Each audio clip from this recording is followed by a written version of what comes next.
Olá, galera, boa noite a todas e a todos.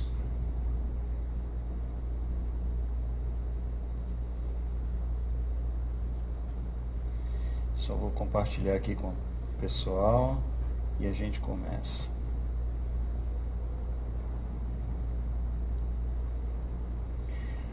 Boa noite, Flavinha já chegou, Felipe chegou, Judete, Martinha. Olá, gente, tudo bem? Estou aqui em ótima companhia.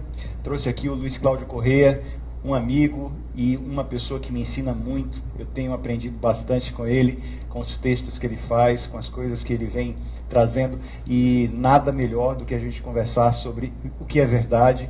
Verdade existe? O que é que vocês acham? Quem é o grande porta-voz da verdade? Seria mesmo a ciência? E como o Luiz é cientista, também, além de outras coisas, ele pode bater um papo muito gostoso conosco a esse respeito. Luiz, dá as boas-vindas para o nosso público. Obrigado, Cal, pelo convite. Eu sempre aprendo muito com você. Você me inspira a pensar, então isso é uma coisa ótima. E o pessoal aí do outro lado também, inspirando a gente a conversar aqui, de forma que eles acham que vão aprender alguma coisa com a gente, na verdade a gente que vai aprender nessa brincadeira aqui. Eu tenho falado que essa coisa de Periscope tem sido uma atividade em que eles não percebem o meu egoísmo, viu, Luiz? Então ele disse, poxa, você fica transmitindo coisas interessantes pra gente, gratuitamente essas informações chegam para o mundo inteiro e tal. Mas amigos, não se enganem, eu aprendo muito, eu me divirto muito, isso aqui é uma delícia e é muito bom poder contar com a presença de vocês.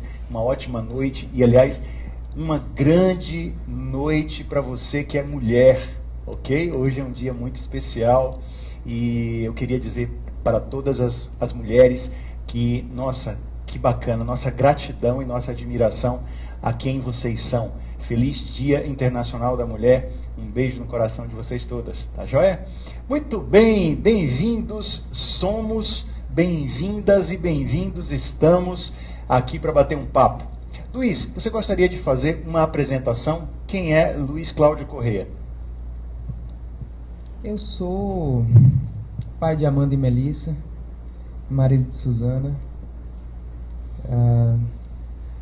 amigo recente seu, há um ano, amigo de Léo, dos dois Léos, que são meus companheiros intelectuais. A gente se reúne para trabalhar e fica conversando, mais do que trabalhando, né?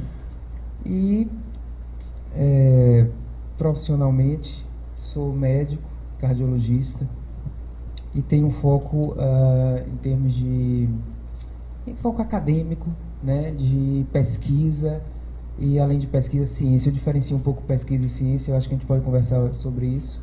Então tem essa atividade científica de ensino, de fazer pesquisa e, mais recentemente, nos últimos anos, de tentar trazer a discussão do pensamento científico para além do meio de pesquisa, mas sim para a sociedade. Porque eu acho que o pensamento científico ele é benéfico para a sociedade como um todo, e muitas vezes a gente vê a sociedade se distanciando disso, assumindo posturas pseudocientíficas que são deletérias. Isso. Então esse discurso que eu venho tendo, além da cardiologia e além da medicina, em termos de ciência, é uma coisa que eu acho que passa a ser, né, uma missão nossa, estar debatendo isso, que é altamente interessante. Na verdade, não é muito diferente de filosofia. Eu acho que ciência é filosofia com experimentação. Perfeito. Seria mais ou menos isso. Pessoal, como é que está o som aí? O pessoal está aqui reclamando um pouquinho, algumas pessoas dizendo que o som está baixo. O que é que vocês acham, pessoal? Fala aí, Sérgio. Fala aí, pessoal. Vitória já falou aqui. O que é que vocês acham? Como é que está Tá baixo, é? O volume está baixo? Dos dois microfones? Uma pessoa disse que está bom. Um pouquinho mais baixo. Beleza. Melhorou agora, turma? Ótimo. Então vamos tocar o barco, né? Muito bem. Para aqueles que não me conhecem, eu sou Cal Mascarenhas, Luiz agora se apresentou, eu vou falar de mim. Palestrante, consultor, professor de programação neurolinguística, sou coach também. E a minha estrada é a estrada do desenvolvimento humano, na qual eu coletei coisas muito preciosas. Uma delas é a programação neurolinguística, a PNL. A outra é o coaching ontológico. E mais recentemente, eu digo recentemente, de uns 10 anos para cá, venho também estudando mitologia e filosofia para incluir mais esses conhecimentos no nosso trabalho. E muita gente vai torcer o nariz, né, Luiz, para a mitologia, para a religiosidade, dizendo que, olha, essas coisas não fazem parte daquilo que a gente pode chamar de um conhecimento consistente. Mas justamente quando a gente está falando sobre verdade, não se pode jogar sobre a ciência a posição de a única coisa que traz a verdade para o mundo seria a ciência. O que você acha disso, Luiz? Eu acho que a ciência traz mais perguntas do que respostas. Esse é o verdadeiro pensamento científico. É o pensamento que eu chamo de humilde. Eu tenho falado muito na palavra humildade para tentar desconstruir aquela ideia do cientista presunçoso. O cientista presunçoso, ele não é cientista, ele é pseudocientista. No máximo, um pesquisador. O verdadeiro indivíduo de pensamento científico, ele tem a humildade de reconhecer a incerteza. O valor da incerteza é através de, em primeiro lugar, reconhecendo o valor da incerteza, que a gente está mais preparado para avançar no conhecimento. E o conhecimento sempre vai ser finito, a gente nunca vai conseguir o controle absoluto. Né? Então, quanto mais humilde a gente for, mais a gente está preparado para observar o mundo à nossa volta de uma maneira isenta, de uma maneira não dogmática e chegar mais próximo disso que a gente pode chamar, entre aspas, da verdade. E que maravilha que a gente pode perceber que aquilo que nós descobrimos como algo próximo à verdade hoje, amanhã pode ser algo bem distante da verdade, né? É algo que evolui esse conhecimento, né? Eu acho que evolui, mas em grande parte essa sensação que a gente tem de que a ciência muda muito rapidamente é porque fatos são criados, ou pseudo-conhecimentos são criados sem base científica. Entendo. Então, quando diz assim, por exemplo, eu vou num congresso de cardiologia e a cada 4 anos tudo muda. Não muda assim não. As coisas que foram realmente embasadas em evidências, elas não mudam. O que muda são aquelas coisas pouco embasadas em evidências que por uma questão dogmática a gente cria. Então essa aí depois cai por terra. Mas grande parte dos conhecimentos assim, bem estabelecidos, bem experimentados, eles permanecem. Não permanecem necessariamente em termos de assim, eu domino o conhecimento absoluto sobre essa área, mas do ponto de vista prático. Por exemplo, isso aqui tem esse efeito. Se eu tomar essa conduta, eu vou ter esse resultado. Primeiro, é um resultado probabilístico, não é uma garantia, então eu já estou reconhecendo a incerteza. Mas esse dado probabilístico, quando ele é bem testado, ele tende a se sustentar. Aqueles dados que mudam a cada ano, etc., são aqueles fatos criados. Por exemplo, a gente está aqui, antes de sexta-feira, que foi quando o Lula deu o depoimento dele lá, o assunto mais comentado no Brasil nos últimos 2 meses era Zika e microcefalia. Sim. Sem dúvida esse assunto, um assunto que gera pânico e as pessoas estão vendo como um fato de que, primeiro, um fato de que existe um aumento na incidência de microcefalia, isso é questionável do ponto de vista científico. 2, que esse aumento da incidência de microcefalia é causado quase que exclusivamente pelo vírus da Zika. Isso aí eu diria que a gente vai saber no futuro. A gente tem que valorizar a incerteza em relação a isso, pois nós não temos evidências científicas de qualidade. Está muito no início ainda para a gente afirmar que isso é um fato. Não estou dizendo que não é, mas eu estou dizendo que tem possibilidade de não ser. Né? Então, isso, por exemplo, que digamos que hoje o mundo está achando que Zika causa microcefalia. Daqui a 2 anos, imagine que se demonstrou que isso não é verdade. Ou não se demonstrou que é verdade. Melhor dizendo. Não se demonstrou que é verdade. Aí vai dizer, puxa, mudou. Não, mudou uma coisa que não tinha solidez. Que não era, né? Que não tinha solidez de demonstração. Então, muito do que muda porque não devia ter sido afirmado. Uma pressa muito grande em se dizer, encontramos a verdade sobre determinada coisa. Gente, talvez isso seja um pouco daquela ansiedade das pessoas em achar que precisam de verdade imediatamente. Eu me lembro muito, e a gente conversou aqui no ano passado a respeito de Tomé. Lembram de Tomé? Ver para crer, o seu lema mais conhecido. E no momento em que vários apóstolos estão dizendo, Jesus ressuscitou, Jesus voltou, o Mestre está entre nós outra vez, Tomé diz, não, eu só acredito vendo. Eu preciso ver primeiro para poder crer depois. E é muito curioso como esse tipo de postura é levado dentro do pensamento religioso cristão para o viés do pejorativo, para o viés do ele é menor porque ele precisou ver primeiro para acreditar depois. E quando nós estamos falando sobre o pensamento humano, a busca de conhecimento, tem uma coisa muito interessante que é o ceticismo, não é isso, Luiz? E que vem de palavras de radicais gregos que são skepsis, skeptikoi, que vão significar o quê? Exame. Então, o cético não é uma pessoa que duvida de tudo. O cético não é uma pessoa que não acredita em nada, como o senso comum muitas vezes aponta. O cético é alguém que examina, é alguém que quer conhecer e, por isso, busca. É mais ou menos por aí?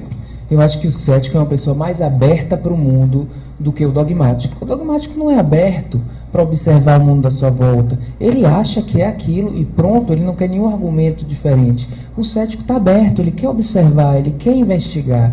Né? E ele só vai afirmar quando de fato ele tiver um convencimento. Não é assim, eu quero ter certeza, mas eu quero ultrapassar um limiar de incerteza para que eu possa afirmar. Então, dentro da ideia científica, a gente deve evitar usar a palavra certeza. A gente deve usar a palavra incerteza. Esse é um cuidado que eu tenho. Então, eu digo, eu tenho pouca incerteza.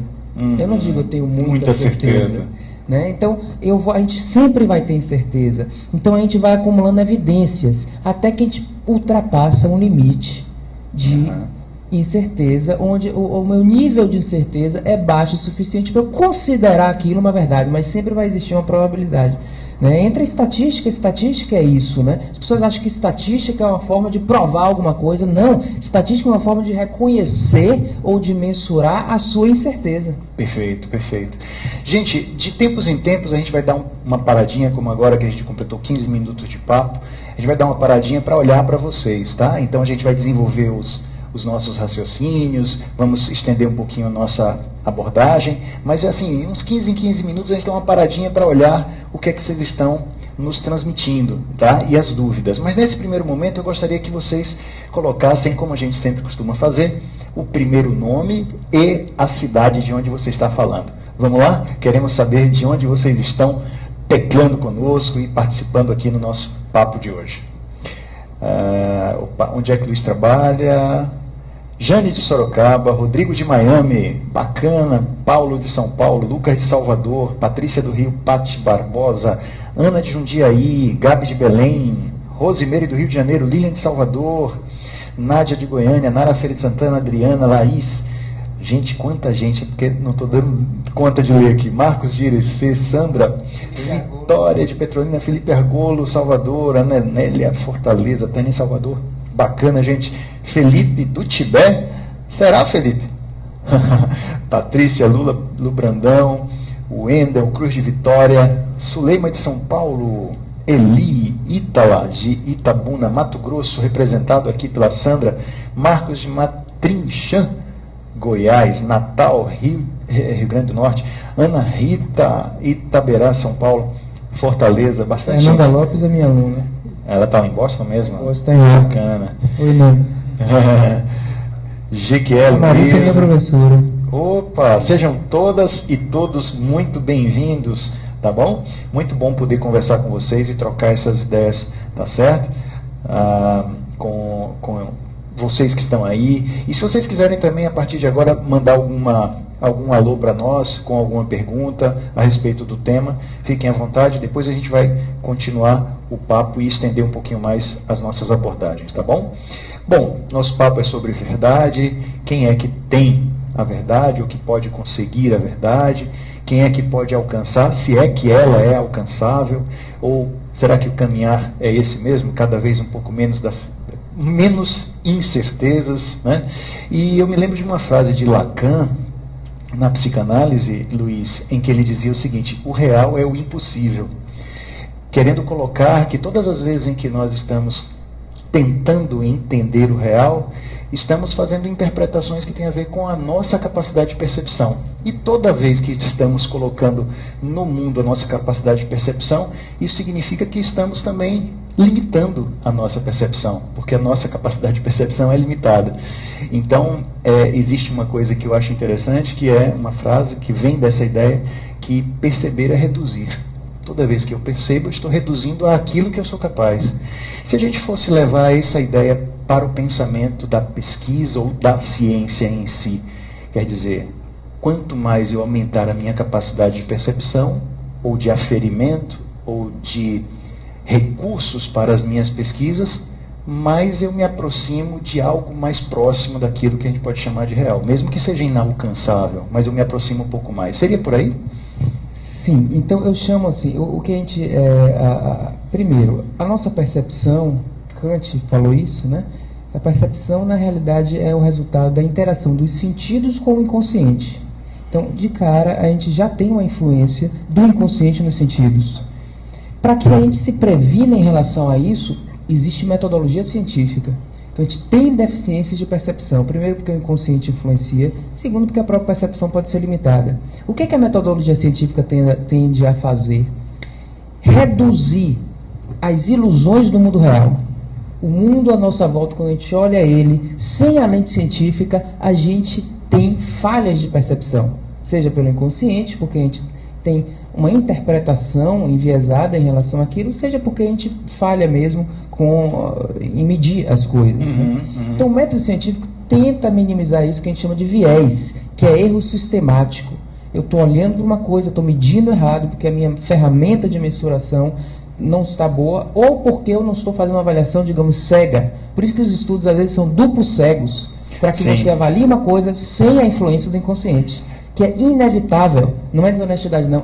Não é porque a pessoa quer ver aquilo. Não é intencional. É inevitável em determinadas situações. Então nós não podemos dizer que existe uma neutralidade 100% e absoluta, porque o pesquisador é um ser humano. O cientista é um ser humano. Então há coisas dentro dessa realidade da pesquisa que podem ter a ver com esse lado humano. Existe, claro que no cientista existe o entusiasmo pela hipótese dele. Nós somos entusiasmados pelo que nós fazemos. Então é natural, é humano que ele tenha entusiasmo e tenha vontade de demonstrar aquilo. Mas na hora que ele entra no procedimento científico, ele tem que dar alguns passos para trás, reconhecer a incerteza, partir da hipótese nula, que é eu não sei, ou eu parto da ideia de que aquilo não existe, olho com a lente científica na tentativa de prevenir em relação a esses vieses, e caso realmente as evidências forem suficientes, aí sim eu rejeito a hipótese nula e passo a acreditar. Então é todo um processo mental e metodológico para prevenir a gente em relação à tendência já a achar as coisas e acreditar, e também para prevenir em relação a falhas de observação. Perfeito. Outro tipo de falha de observação é o acaso. Muitas coisas acontecem por acaso e a gente erra ao atribuir causalidade a coisas que acontecem por acaso, né? Então, quando a gente tem um tamanho amostral maior, quando a gente calcula as coisas estatisticamente, a gente está, de uma certa forma, colocando de uma maneira mais simplista, avaliando a probabilidade daquilo ali ser por acaso. Perfeito. E se aquela probabilidade de ser por acaso não estiver abaixo de um limiar de tolerância, que é 5% de probabilidade do acaso, a gente não afirma. Porque muitas coisas à nossa volta acontecem por acaso, a gente não tem noção disso às vezes. O cérebro humano tem uma tentação a estabelecer relações causais de todos os fenômenos que vê. E na realidade muitos dos fenômenos são por acaso. Então eu poderia querer provar que a astrologia funciona. Eu posso olhar à minha volta e eu vou ver coincidências, né? Digamos, pessoas do signo de Libra que são personalidade equilibrada, alguma coisa.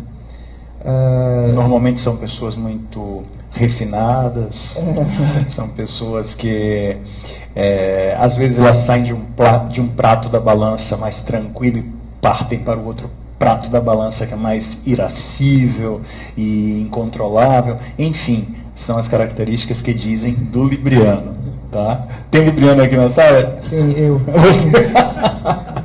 Tudo a ver.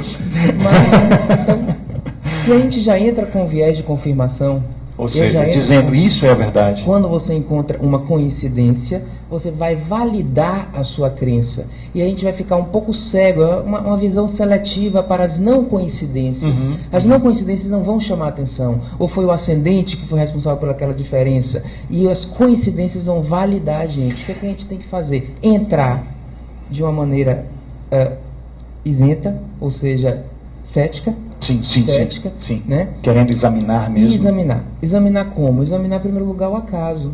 Eu não vou avaliar só a prevalência de pessoas equilibradas no signo libriano. Eu tenho que comparar a frequência dessa característica no signo de Libra com a frequência dessa característica no signo de não Libra. E se essa proporção for estatisticamente significante, eu digo que provavelmente isso não foi por acaso. Entendi. Mas observem, viu, vocês que estão assistindo o nosso papo, quando nós queremos colocar essa ideia que estamos trazendo aqui, nós não estamos querendo dizer que porque é científico obrigatoriamente é algo bom e porque não é científico algo é ruim. Entenda que, na verdade, esse diálogo é um diálogo apenas para a gente poder saber o que é científico. Então, algum tempo atrás, algumas pessoas me chegaram para dizer assim, olha, programação neurolinguística é ciência. E eu disse, não é ciência. As pessoas dizem, mas como é que você pode dizer que programação neurolinguística, que é uma ferramenta de trabalho sua, não é científica? Eu disse, por que precisa ser científica para ser algo que ajuda, para ser algo que é bom? A PNL se apropria de algumas descobertas científicas, neurocientíficas, ela capta algumas coisas da filosofia, do senso comum e constrói um modelo. Mas isso não significa que ela seja uma ciência. E eu digo, não é porque ela não é uma ciência que ela é alguma coisa ruim. Então, você gosta de astrologia, você gosta de cristais, você gosta de várias outras linhas de pensamento um pouco mais místico, holístico. O que a gente quer dizer é, não precisa que você diga que essas coisas são científicas para que elas sejam boas para você, ou para uma grande parte da humanidade. Elas são boas porque são boas, se você acredita que ela é boa. Mas não tente fazer com que ela assuma uma pecha, um caráter de ciência, para assim ela ser legitimamente interessante ou positiva. Eu concordo. Eu, por exemplo, não tinha uma evidência científica de que aceitar o seu convite e vir para cá e aceitei. Então, muitas coisas a gente faz e a intuição, a vontade, isso faz parte de nossa vida, não precisa ter tudo científico, né?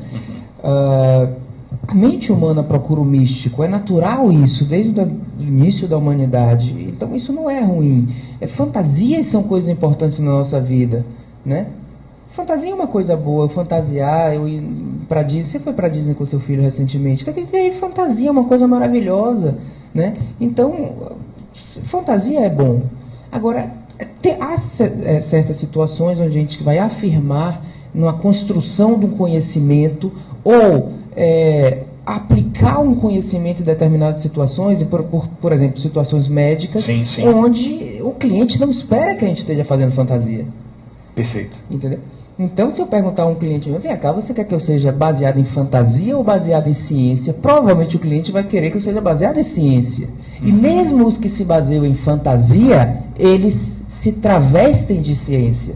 Eles dizem que tem evidência, não tem evidência de qualidade nenhuma, mas eles dizem que tem, eles citam artigos, porque ninguém, nem os fantasiosos, assumem que são fantasiosos, né? Então, certas profissões não é isso que o cliente espera de você, perfeito. Outras não. Então, não é que o mundo tem que ser só com base no conhecimento comprovado, mas há situações em que a gente espera isso, né? E aí entra no campo científico, do conhecimento. Eu acho que, por exemplo, em política, a conduta dos políticos tinham que ser mais embasados em evidência. Por exemplo, ao político dizer, eu proponho se eu for eleito, eu vou fazer essa é a minha conduta, primeiro que nenhum diz, eu não sei o que eu vou fazer, vou testar. Deveria dizer isso. Eu vou testar 3 estratégias em cidades pequenas. A que der certo do ponto de vista educacional, eu vou fazer. Ninguém diz isso. Todos já sabem dogmaticamente a fórmula. E dizem que vai dar os melhores resultados. Que vão dar os melhores resultados. Né? E então não reconhecem a incerteza, não são baseadas em teste, as condutas não são baseadas em evidências de alguém que testou em outro lugar e tem comparações para fazer desse jeito, é tudo baseado no achismo. Muito também porque as pessoas que eles vão colocar lá dentro para poderem ser os assessores, para poderem ser os líderes do seu governo, não são pessoas que têm esse tipo de experiência técnica. Vão ser arranjos políticos, arranjos partidários, e se coloca ali alguém que, para mim, é mais interessante do seu ponto de vista político e não técnico, né? Então a gente não vai ter essa possibilidade. Eu tenho algumas perguntas aqui, gente. Desculpa não poder coletar todas, mas eu coletei algumas aqui. Por exemplo, uma aqui que me apareceu que tem a ver com religiosidade. Então, como é que é a história de nós termos dentro do pensamento religioso tantas pessoas que pensam diferentemente e que cultuam o mesmo Deus? Ou seja, elas imaginam um único Deus, mas todas elas interpretam aquilo que seria a revelação, aquilo que seria a verdade revelada desse Deus de formas totalmente diferentes. Você pediu para explicar ou para falar um pouquinho sobre isso. E houve uma outra pergunta aqui que eu recolhi, que foi: escolher viver na incerteza traz mais felicidade ou infelicidade? Traz mais felicidade. Paradoxalmente, quando a gente reconhece a incerteza, a gente fica mais seguro em relação às nossas condutas. Porque a gente não procura uma certeza platônica. A certeza platônica deixa a gente inseguro, porque ela não existe. Né? Então, até, digamos, numa decisão médica, se eu almejar a certeza, eu vou estar sempre tentando validar a minha conduta com exames e mais exames, e eu me atrapalho todo. Eu, por exemplo, viu, Luiz, gostaria muito mais de ser cuidado, se eu tivesse com problema de saúde, por um médico pessimista do que por um médico otimista. Vou te dizer por quê. Eu vejo as pessoas falando sobre a vida, pensando muito na coisa e a certeza é muito otimista, a certeza é muito idealista. Eu tenho tanta certeza de algo porque eu penso que é esse algo que vai acontecer. E eu não me preparo, eu não agencio e nem arregimento recursos, porque eu sei que o melhor vai acontecer. Ora, eu prefiro uma pessoa cuidando de mim que pense em intercorrências, que pense em possibilidades negativas, muito mais do que uma pessoa que tenha esse pensamento ideal, que vai ficar tudo bem, que vai dar tudo certo, e por isso se coloque numa posição, inclusive, que eu acho um pouco negligente. O que você está chamando do pessimista é o que controla, o que considera a probabilidade. Então, todo ato nosso tem uma probabilidade de dar certo. Na realidade, o pensamento baseado em certeza eu estou optando por essa conduta porque ela tem uma probabilidade maior de dar certo do que de dar errado. Ela tem uma probabilidade maior de beneficiar, mas mesmo assim é uma probabilidade. Né? Então primeiro a gente tende a supervalorizar o nosso conhecimento ou subestimar a nossa ignorância. Né? E a gente tende a supervalorizar o resultado do que a gente faz. Então, na verdade, todo o tratamento, principalmente o tratamento que está visando um resultado futuro de aumentar a sobrevida ou reduzir mortalidade ou coisas desse tipo, é um tratamento que tem incerteza. Você tem uma probabilidade de beneficiar essa pessoa, não é uma garantia. Assim como não é uma garantia de que se você não oferecer aquilo, a pessoa vai deixar de ter o benefício. Então, esse pensamento probabilístico que reconhece a incerteza, ele deixa a gente muito mais sereno e tranquilo em relação às nossas decisões. Enquanto o pensamento baseado em certeza, dogmático, a gente tem uma responsabilidade muito grande, que é irreal. Então, às vezes, paradoxalmente, a incerteza dá mais segurança e, como foi feita a pergunta, mais felicidade, eu acho. Porque é muito difícil você estar sempre procurando a certeza. Exato. Quer dizer, de certo modo, e quando veio essa pergunta que trata a ideia da religiosidade, eu gostaria só de dizer que eu não penso na religião brigando com a ciência. Eu não consigo imaginar a necessidade desse embate, dessa briga, porque me parece que são campos que podem se respeitar. São campos que têm a sua importância, mas que não precisa, por exemplo, eu acho completamente desnecessário, e aí que é Cal falando, uma necessidade ou um pensamento de preciso provar a existência de Deus a partir da ciência. Eu acho desnecessário.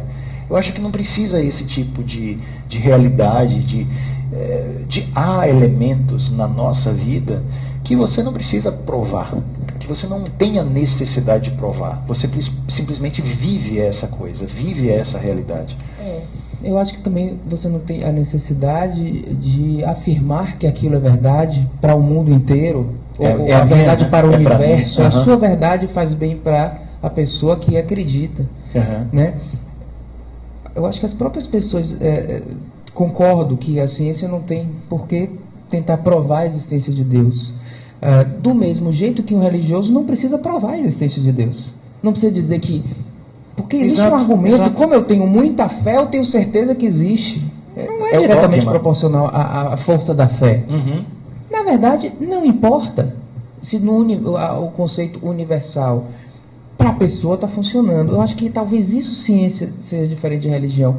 A ciência, ela tenta generalizar a coisa.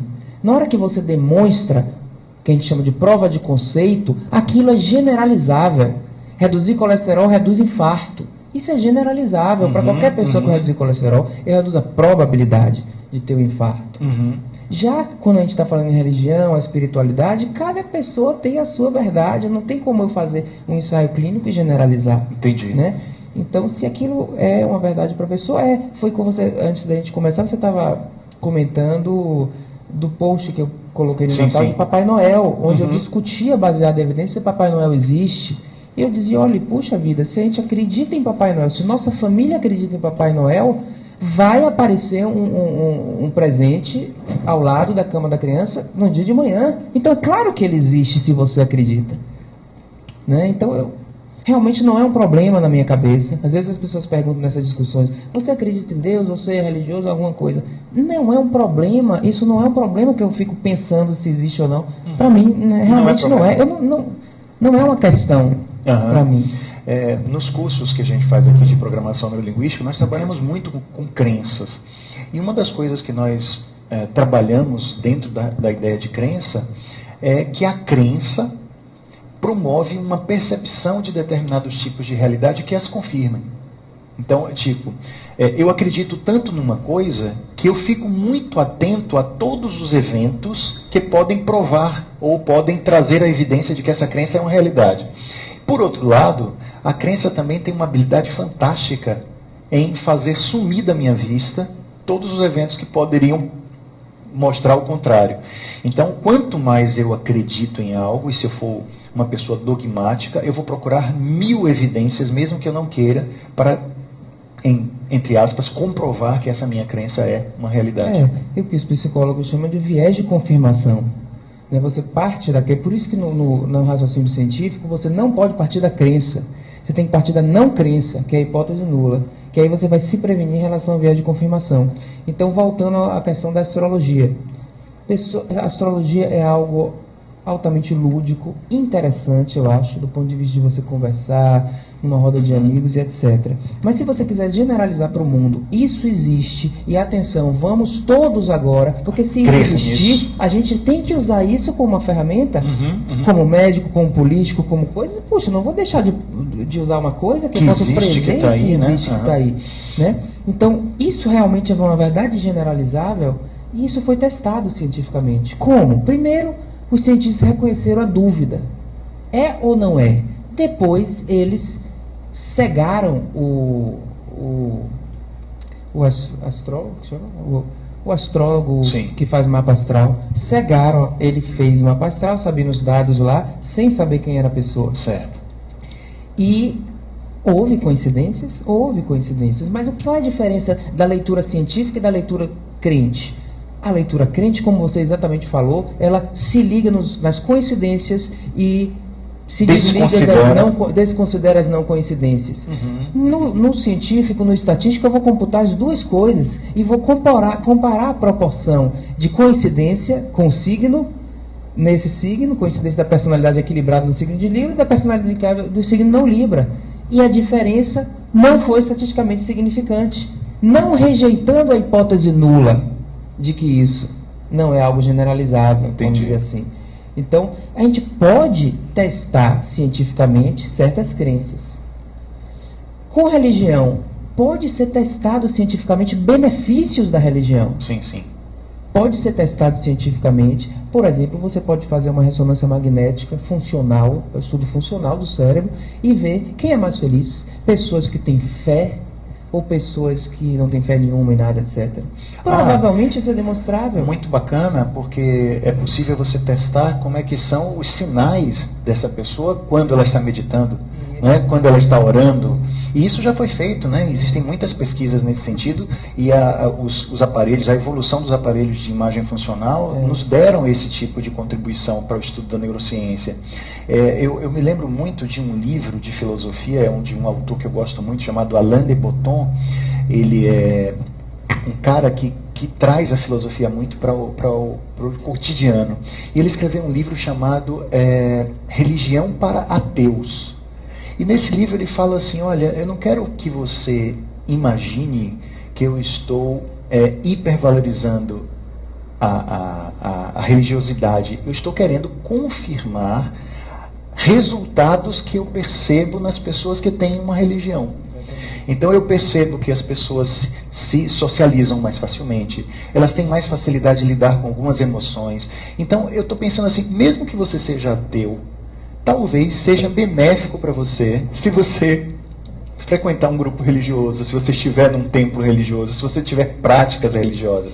Então ele não queria dizer assim, olha, você precisa acreditar em Deus. Não, mas quem sabe você, no momento que você abra espaço para um pouco de religiosidade na sua vida, os resultados podem ser bons. Era a provocação desse livro chamado Religião para Ateus, e que eu acho bem pertinente. E isso pode ser demonstrado, acredito até que já é demonstrado com ressonância e com certas coisas. Você pode comparar, por exemplo, e isso eu já vi citação, de ressonância magnética em mulheres que vivem naquelas religiões muçulmanas que elas não podem nem mostrar o rosto e etc., versus mulheres ocidentais, mostrando que comportamento cerebral é muito mais saudável do que aquela outra situação. Você está comparando religiões, mostrando que uma é melhor que a outra.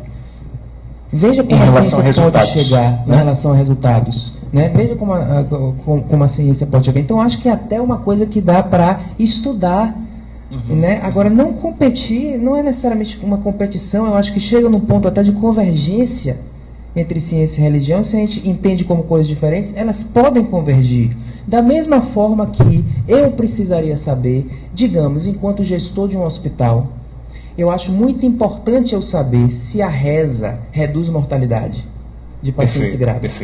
Porque se reduzir, seria uma omissão eu não ter um time de plantão para rezar. Para poder fazer esse tipo de trabalho. Eu preciso saber isso. Né? E isso foi feito. Ensaios clínicos randomizados, que se pediu para, de uma maneira cega, o paciente não sabia, a família não sabia, religiosos rezarem, metade dos pacientes e outra metade dos religiosos não rezaram e não houve redução de mortalidade. Portanto, a gente tem um conhecimento agora que eu, como gestor de um hospital, eu não preciso ter plantonistas que rezam, padres plantonistas ali naquele momento. Obrigatoriamente, né? Porque não vai trazer. Agora, se a pessoa quiser procurar o padre do hospital, Padre Bento, no Hospital São Rafael, etc., e para conversar, etc., claro que isso que está demonstrado por outros trabalhos faz bem. E vai fazer bem para aquela pessoa. O que seria terrível é, vamos imaginar, eu tenho uma religiosidade, sou acostumado a pensar e a viver essa religiosidade, e de repente vem uma pessoa de um outro tipo de religiosidade querendo me consolar ou me dar algum suporte, e eu estando lá no hospital, e outra pessoa falando de coisas que para mim não têm significado, não são importantes. Então isso talvez me causasse muito mais um estresse e a vontade ali calado, cheio de tubo, doido para que essa pessoa fosse embora, e está me causando muito mais prejuízo do que benefício. Exato. Por exemplo, se a gente vai para outro tema, atividade física, exercício físico, né? A gente estava conversando que a gente acorda cedo para malhar e etc. Tem duas perguntas aí. Primeira, exercício físico reduz mortalidade cardiovascular? Pergunta do cardiologista. Porque se reduzir, eu tenho que dizer ao meu paciente, olha, faça exercício, se você não fizer, você está sob risco aumentado. Isso é quase que um dogma, achar que o exercício físico reduz o risco cardiovascular. E aí as pessoas usam viés de confirmação e vão confirmando isso. Na verdade, quando isso foi testado cientificamente, ensaio clínico randomizado, ajuste para caso, ajuste para efeito de confusão, que é exatamente a randomização, a gente aprendeu que exercício físico não reduz eventos cardiovasculares. Ok? Segunda coisa, exercício físico faz bem para a alma, para o bem-estar? Para quem gosta, eu acho que não precisa estudo para dizer que faz bem. A pessoa gosta, faz bem, tá fazendo lá, não precisa de estudo. Cá para nós, o que me movimenta para fazer exercícios físicos quase que diariamente é pura e simplesmente vaidade. Pura e simplesmente. Faz bem para você a vaidade. E não faço de conta que para minha saúde. Não, eu detesto me ver barrigudo, eu detesto quando eu estou feioso, negociado. Eu quero fazer para ficar bem comigo. Então isso me faz bem, mexe com a minha cabeça, mexe com o meu ego, com a minha vaidade. Então você não precisa nem de evidência científica para dizer eu quero fazer, eu estou feliz fazendo. Agora, para você dizer a um paciente para fazer exercício, mesmo que ele não queira e não goste, você precisa de evidência científica. É outra história. Porque é a mesma coisa, às vezes a pessoa não gosta, não quer, está sofrendo em fazer aquilo ali. Não reduz mortalidade e nem reduz peso, ainda tem essa. Mas em relação, por exemplo, a sobrepeso e problemas coronarianos, existe a relação. Existe, mas não existe relação entre exercício e perda de adiposidade. Beleza. Então é outra história. Na verdade, quem fez exercício e perdeu peso é porque também entrou numa regulação alimentar, numa educação alimentar. Luiz, o pessoal tá se queixando que a gente não está interagindo com eles. Daqui a pouco a gente vai voltar aqui. Mas antes disso eu quero lançar para você, já que estamos falando em quebrar mitos. Luiz, responda agora, olhando para a câmera da verdade, para o nosso público. Linhaça reduz possibilidade de você ter infarto, Luiz? Me fale. Não tem ensaio clínico no isso, portanto a gente tem que ficar na hipótese nula. Tá. Então realmente esse campo aí de nutrição é um campo cheio de coisas que se afirmam sem base científica, né? Ou que talvez só vão ser descobertas muito mais adiante, né? Na verdade, quando você afirma uma coisa, é uma hipótese. E toda hipótese, ela tem uma chance pequena de ser comprovada. Né? Toda hipótese é improvável até que seja comprovada. Porque são múltiplas hipóteses. A gente tem uma falácia narrativa de que quando uma coisa é comprovada, a gente julga que aquela ali era a única hipótese que tinha sido feita. Na verdade, para cada 1000 hipóteses, uma só vinga. A gente fica ligado na que vingou. A gente faz uma falácia narrativa, mas a gente não está olhando todas as hipóteses que não vingaram. Perfeito. Então, quando você diz assim, linhaça ou qualquer outra coisa, você estava fazendo dieta de glúten, né? Eu falei, pesquisa a evidência, né? Porque não tem evidência de que tirar glúten, a não ser que para quem tem doença celíaca, que é um percentual pequeno da população. Mas a coisa de nutrição, em vez de ir no mais simples, no mais básico, que é fecha a boca, diminua as calorias, é o mais básico. Às vezes o profissional, para parecer competente, tem que inventar um monte de moda, inventar um monte de recomendações. E eu estou falando de médico, de cardiologista, de gente como... Não é só de... Profissão em geral, né? Para parecer competente, você tem que inventar um monte de coisa. Mas aí entra no fantasioso. Perfeito. Quando uma coisa muito mais simples do que parece ser, né? Fechar a boca. Fica na história do fantasioso como um elemento para seduzir o paciente, um elemento para persuadir o paciente, para que ele tenha um hábito, digamos, entre aspas, mais saudável. Gente, vamos ver aqui o que é que vocês querem conversar conosco. Já que vocês estavam reclamando, a gente não está interagindo, BBB, bababá, lança aí. Ótimo que há discordâncias, ótimo, isso é excelente. Faça yoga, faça caminhada, beleza, ótimo, bom, muito bom para você. Ótimo, impressionar o paciente. Luiz, ninguém vai bancar estudos com linhaça. Se não tiver estudos com linhaça, nós não podemos afirmar. A gente fica, não sei, coma se quiser. Né? Então, se você gostar, coma. Mas pode bancar sim. Não é só a indústria que banca. Se você tem ali uma situação de uma probabilidade razoável de ser benéfica, existe na realidade financiamento governamental e etc., sem conflitos de interesse, que podem testar essas hipóteses. Além disso, você pode fazer uma parceria com a indústria da linhaça, com os fazendeiros de linhaça, alguma coisa assim, que eles vão querer, eles vão querer financiar. Então, essa coisa de isso não vai ter estudo, então eu vou acreditar. Não vai ter nunca estudo sobre isso, então eu vou acreditar. Ou não vai ter estudo, eu não vou acreditar. Se não vai ter estudo, eu vou ficar com a hipótese nula, eu não posso afirmar. Porque a afirmação muda o mundo. Claro, a não afirmação deixa o mundo no estado... Ou deixa o mundo mais curioso. Deixa o mundo continuar se movimentando para procurar, né? Mas se quiser comilhar, se fizer bem... Por que não? Por que não? Agora, quando você diz que reduz mortalidade, você está impondo uma coisa. A pessoa não usar, ela está deixando de ter um benefício. Uma pergunta do Dinho, ele está lá na Carolina do Norte, perguntando sobre os pensamentos de Capra em relação tem tudo a ver com o que a gente está falando, a né? nutrição Porque o Capra traz a visão mais contemporânea da ciência, né? Porque chega nessa coisa que a gente diz que ciência é a incerteza. Porque quando, lá 200, 300 anos atrás, né, se acreditava que a gente não conseguia prever totalmente os fenômenos do universo porque a gente não tinha ainda o conhecimento científico suficiente ou as ferramentas de observação suficientes. Era uma ciência mais determinística. O que aconteceu foi que quanto mais a gente aprendeu, mais incerto a gente ficou. Quanto mais as ferramentas de medição ficaram mais apuradas e precisas, mais se percebeu a imprevisibilidade das coisas. Então aconteceu exatamente o contrário do que se esperava, né? Enquanto há séculos atrás se acreditava que a gente ia chegar num ponto que a gente ia ter a fórmula que explicaria o universo perfeitamente como se o universo fosse um relógio, a gente entendeu, e aí Capra traz isso, que na realidade a ciência não é um relógio, é uma bússola. São conceitos que guiam a gente, mas a gente não tem condição de ter todas as fórmulas que vão prever todas as possibilidades. Então, como a gente não tem como afirmar as coisas, o que a gente pode fazer é calcular a probabilidade dos eventos acontecerem.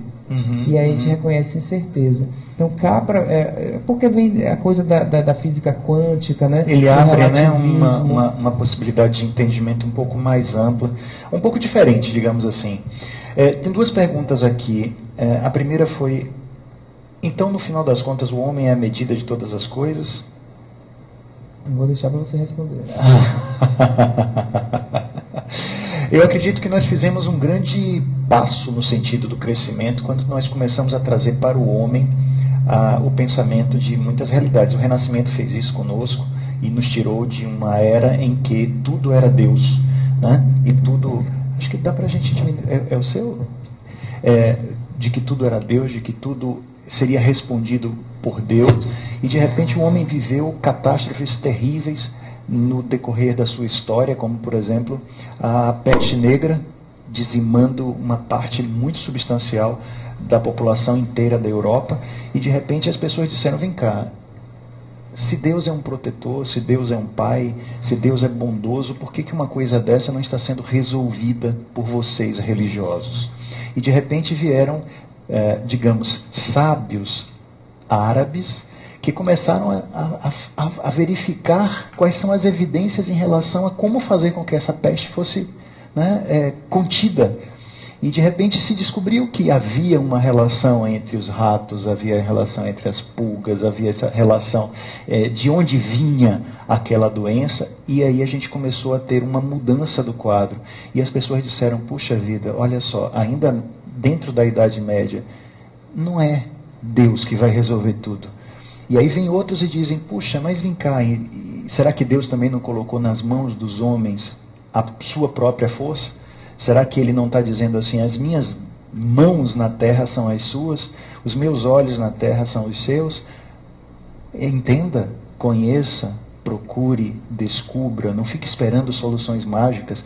Quem sabe a ideia de o homem ser medida das coisas tem a ver com isso, de trazer para nós a responsabilidade de fazer a própria vida, em vez de ficar dizendo que a causa foi um castigo divino e que a solução será também algo que vai acontecer magicamente a partir de uma intervenção do alto. Então, eu acho que é perfeito. Depois veio então o iluminismo, o renascimento com a valorização do pensamento. Então o conhecimento não era mais imposto pela igreja, não era mais dogma, o homem era permitido pensar, a valorização do homem, mas aí acontece um paradoxo, eu acho, o paradoxo do pensamento que eu chamo, que é, ao pensar de uma maneira lógica, o homem se apaixona pelo seu pensamento, e ele acha que é detentor da verdade, perde a humildade, e acha que se ele pensou de uma maneira lógica, aquilo não precisa nem ser experimentar e testar. Sim. Né? Que é um viés da arrogância, né? Da arrogância. Então, e de fato a gente vive hoje, assim, às vezes a gente raciocina, a gente pensa, a gente tem um conhecimento fisiológico, farmacológico, e aí eu deduzo, eu penso que se eu der esse remédio, essa molécula vai ter esse efeito no organismo.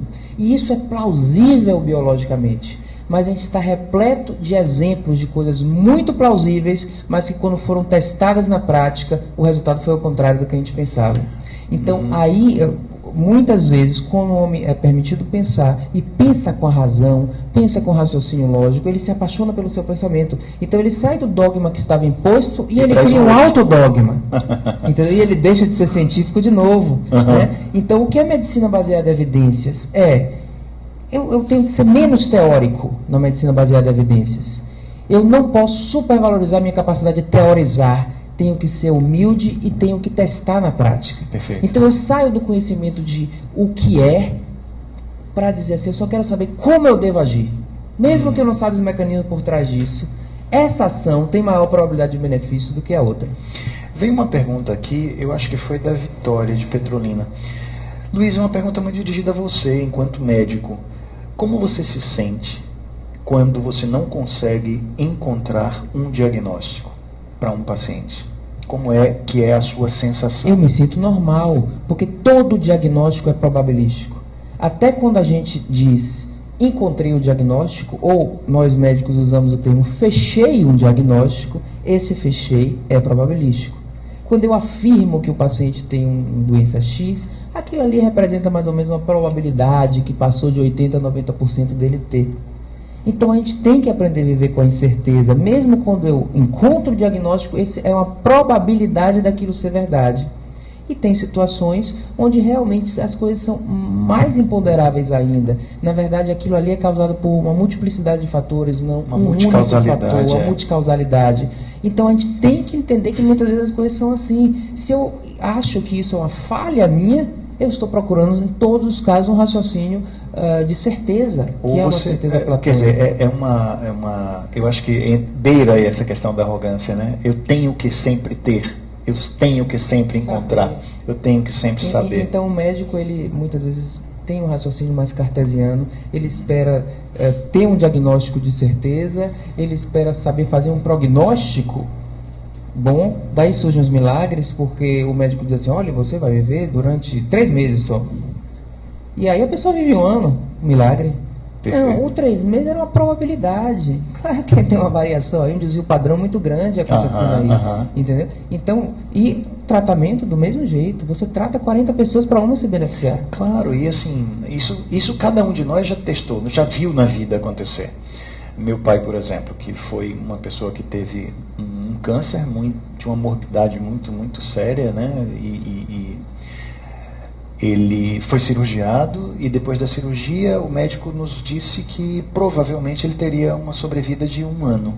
E meu pai viveu mais de 16 anos, uns 17 ou 18 anos, com relativa qualidade de vida, muito bem, até que surgiu um novo câncer depois. E as pessoas disseram muito coisas do tipo, viu aí que o médico erra, viu aí que o médico erra. Poxa, ainda bem que ele errou no sentido de prever algo que poderia ter acontecido. Né? E que foi, no caso, a realidade superou no sentido, para nós, família, ficamos muito felizes que ele tivesse errado. Mas eu me lembro que ele não disse seu pai vai morrer com 1 ano. Eu me lembro que ele disse, seu pai, apesar da cirurgia ter sido bem sucedida, é muito provável que a sobrevida dele seja de 1 ano. E isso seria uma possibilidade otimista. Bom, o que eu quero trazer para a gente hoje, e a gente já está fechando o nosso papo, eu gostaria de agradecer a vocês, agradecer o Luiz que veio aqui. Infelizmente é um tema que é muito amplo. Se a gente fosse falar sobre esses temas querendo chegar a um final, a um fechamento. Isso não aconteceria. Ainda bem que não é nossa pretensão, porque não é realmente possível fazer isso. Gosto de dizer que muitos papos filosóficos, científicos, eles são aporéticos. Eles não trazem a possibilidade de um fechamento. Alguns são aberturas e mais perguntas. Isso vem da palavra aporia em grego, que significa esse não fechamento e o sem saída. É o sem saída e o sem conclusão. Então eu queria dizer para vocês que mais sobre Luiz vocês podem obter verificando no blog dele. Tá? Tem muitos textos. Tem contato também lá, Luiz, para as pessoas? Tem e-mail lá de contato. Tem o e-mail. E também a pessoa pode colocar comentários no blog. Né? Perfeito. E o blog é? Se você procurar no Google, Medicina Baseada em Evidências, é o primeiro link que aparece. Beleza. Medicina Baseada em Evidências. Tudo junto, né? .blogspot.com, né? Isso aí é o endereço, Medicina Baseada em Evidências.blogspot.com. Mas se a pessoa não se lembrar disso e procurar no Google Medicina Baseada em Evidências, é o primeiro link que vai aparecer. Beleza. Realmente a gente não teria como estender mais. E eu queria também dizer para vocês que essa live e todas as outras que nós estamos fazendo ficam à disposição de vocês forever. Tá? Então basta entrar em... eu acho que eu vou anotar. Vou anotar isso aqui porque... o pessoal pede muito. Por sinal, o pessoal, não sei se notou aí a arte de seus desenhos. Né?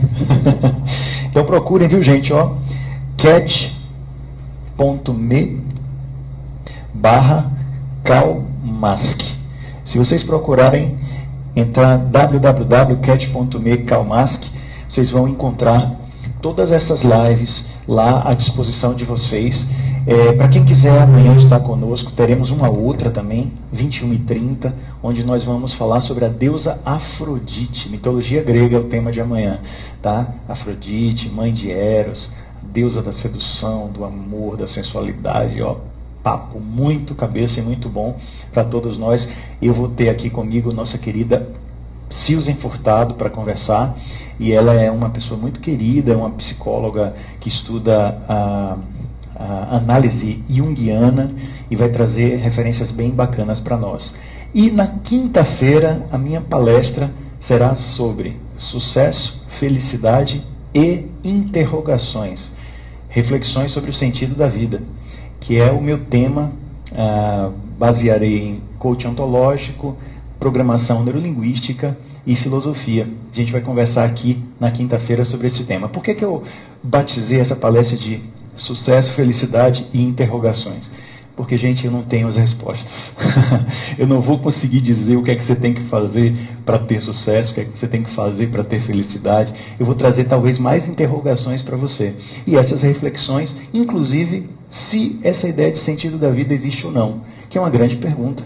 Muita gente diz, qual é o sentido da vida? E eu estou querendo trazer para você, será que existe um sentido da vida?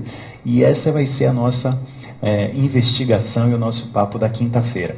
Fiquem atentos também ao curso básico de programação neurolinguística, tá? Turmas novas agora a partir de março. Para aqueles que moram em outras cidades que quiserem vir fazer, fica uma semana aqui em Salvador comigo e você faz o seu curso básico de PNL, que são 60 horas em uma semana. Todas essas informações a Martinha está colocando aí. Por favor, Martinha, põe aí o calmascarenhas.com.br, que é o site onde vocês podem ter todas as informações sobre o curso básico. Luiz, cursos, coisas que você anda fazendo, fala aí para o pessoal. A gente tem uma parceria com o Léo Santos e Léo Clement, que são nossos produtores, né? A gente tem o curso de Medicina Baseada em Evidência online, né? 100% online, né? 100% online. Eventualmente a gente faz cursos presenciais de Medicina Baseada em Evidência em diferentes capitais do Brasil e às vezes aqui também em Salvador. E interação mesmo assim com o público, muito público médico, né? Que a gente tem essas interações, esses eventos, nos quais eu participo também. E principalmente o meu blog. Meu blog é minha grande motivação, né, de estar ali discutindo e escrevendo aqueles textos que são originalmente de um teor médico, é medicina baseada em evidências, eu não escrevo sobre tudo, mas ele é de fácil entendimento também para o público leigo. Não que ele seja assim superficial, mas eu procuro colocar de uma forma que as pessoas também entendam e tirem ali uma mensagem maior do que aquela coisa específica que eu estou escrevendo, como, por exemplo, uma mensagem valorizando a incerteza. Nossa, os textos do Luiz são muito bons, e acredito que, como você falou, não são apenas para o público leigo, ou melhor, não é apenas nem para o público leigo, apenas nem para o público especializado apenas, né? São textos muito legais que as pessoas entendem e que trazem reflexões muito importantes. Dá uma checada, vale a pena realmente, viu, gente? Eu me lembro agora, para fecharmos, eu vou fechar uma fala para vocês e depois eu vou passar para o Luiz. Quero pedir muitas desculpas porque a gente não consegue interagir com vocês, ou a gente completa os raciocínios, né?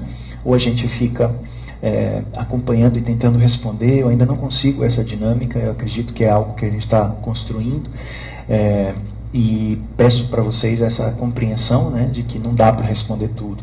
Mas se vocês quiserem procurar lá no Facebook, tem muita coisa minha, meus textos, minhas postagens a respeito de vários assuntos e da PNL, e você também pode interagir com a gente escrevendo lá em inbox ou mandando suas perguntas para o nosso e-mail lá aqui do Instituto, tá?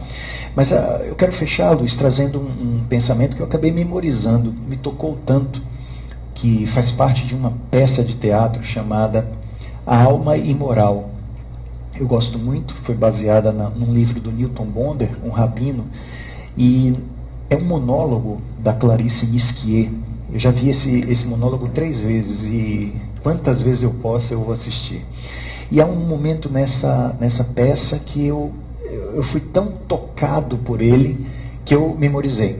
E diz o seguinte: aquele que não enxerga não sabe o que não vê, pois se soubesse o que não vê, de alguma forma já estaria vendo.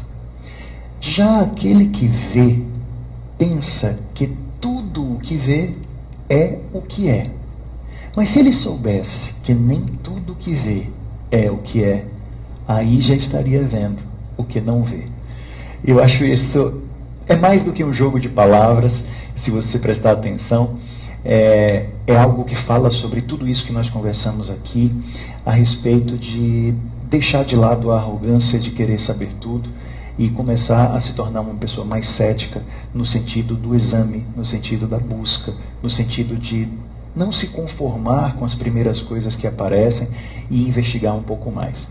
Essa foi a minha fala para vocês neste fechamento de live. E Luiz, o que é que você transmite para o pessoal? Então, vou falar uma frase também da Alma Imoral.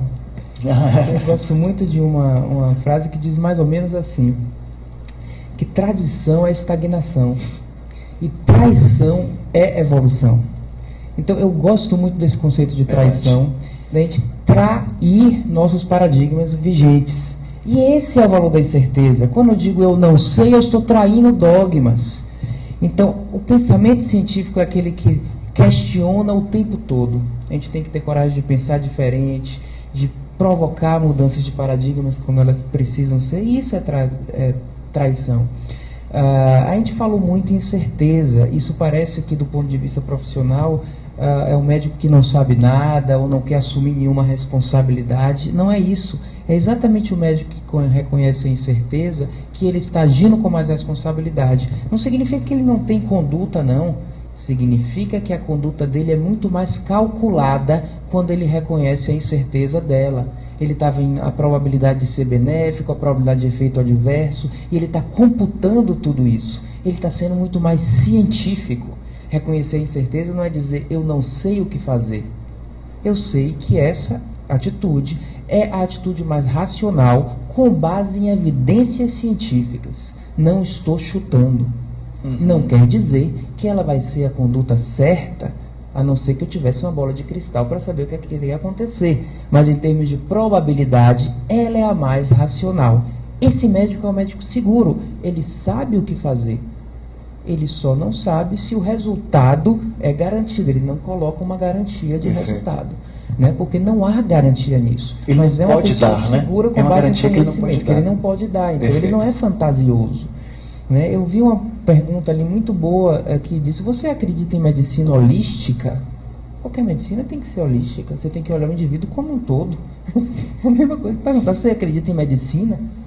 Agora, se alguém está definindo a sua medicina como especialmente holística, veja o que é que está sendo proposto. Porque muitas vezes são condutas fantasiosas e sem evidências. Perfeito. Luiz, eu acho que você vai voltar mais vezes. É um prazer. E aí, pessoal, ele volta ou não volta, hein? O que é que vocês acham? Gente, foi um grande prazer, uma grande felicidade poder conversar com vocês, poder ter Luiz Cláudio aqui conosco. Nós estamos procurando fazer sempre lives, seja comigo sozinho, ou seja com algum convidado ou convidada, que possam tocar vocês de alguma forma positiva e trazer reflexões, e não pura e simplesmente trazer respostas prontas. O que a gente quer é provocar exatamente a nossa capacidade de pensar e de refletir.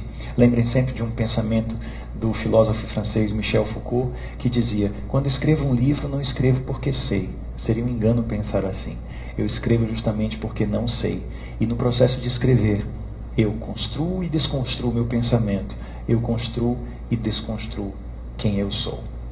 Falar sobre esses assuntos significa abrir espaço para o não saber também e para o aprender. Acredito que essa é a forma mais gostosa de se viver, vendo a vida como um grande campo de incríveis aprendizados. Um super beijo, um super abraço a vocês que são mulheres. Felicidades por esse dia que é consagrado a vocês, embora eu ache que o dia da mulher é todo dia. Não é, galera? Beijo grande, grande abraço, até a vista. Tchau, tchau, gente. Muito obrigado.